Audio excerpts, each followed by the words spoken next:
This weekend marks the 50th anniversary of the Apollo 11 moon landing. Morgan Brennan has a look at how the space program has changed since back in 1969 and America's new plans for lunar travel. 50 years ago, the Eagle has landed. The first humans stepped foot on the moon. The historic Apollo 11 mission cinched America's dominance in space, a lead that continues but waned after the Cold War's close.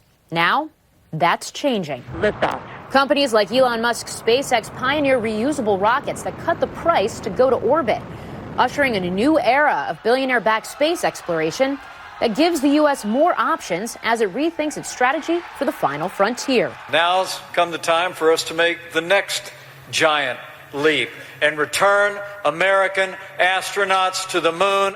NASA's new lunar program is Artemis, named after Apollo's twin sister, the Greek goddess of the moon. It would send Americans back in 5 years, a feat that can only be achieved with the help of the private sector. Chad Anderson, the CEO of early-stage investment firm Space Angels, says we're in an entrepreneurial space race. We've gone from a dozen privately funded companies in the world to now 476 companies today.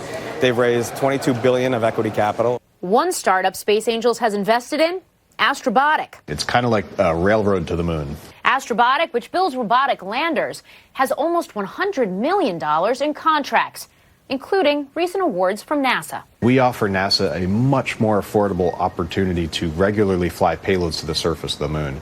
And that's going to open the doors wide open to scientists and explorers and technology developers all over our country and all over the world to begin to understand the moon in much better ways. It's just one example. Companies are focusing on everything from rockets to moon mining to habitats.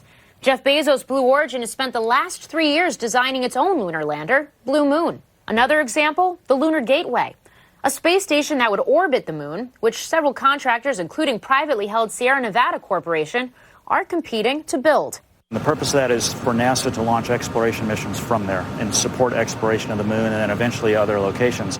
But it will all take more money, up to $30 billion over 5 years, according to NASA. For Sierra Nevada's Lindsay, a former space shuttle commander, it isn't a matter of whether space goes mainstream, but a matter of when. I want to someday walk into a school and say, "Hi, I'm Steve, I'm an astronaut," and all the kids look at me and say, "Big deal, there are a gazillion of those." That's my goal. Morgan Brennan is at the Kennedy Space Center. You know, Morgan, I get the idea that going back to the moon is going to require the private sector to be involved. But my more fundamental question is, why do it? What is the attraction to go back?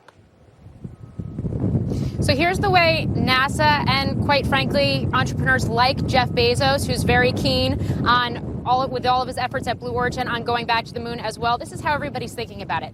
You go back to the moon, this time to stay, this time to learn, and basically use it as a testing ground for life on another world.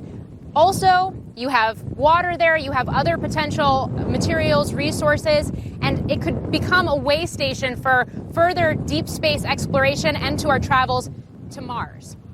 All right, Morgan, thanks very much. That's really how NASA's thinking about it. They're thinking about it as a permanent installation on the moon. Yes, and by the way, the rocket that is expected to take us there is the SLS. It is a NASA rocket. It's being built by Boeing. And just to give you some context on where I'm standing right now, this is Launch Pad 39B, and this is where that rocket would launch when it is ready in the coming years. So it's not just these new space companies, but also the incumbents like Boeing who are involved in this as well. All right, Morgan, thanks very much. Morgan Brennan down in Florida.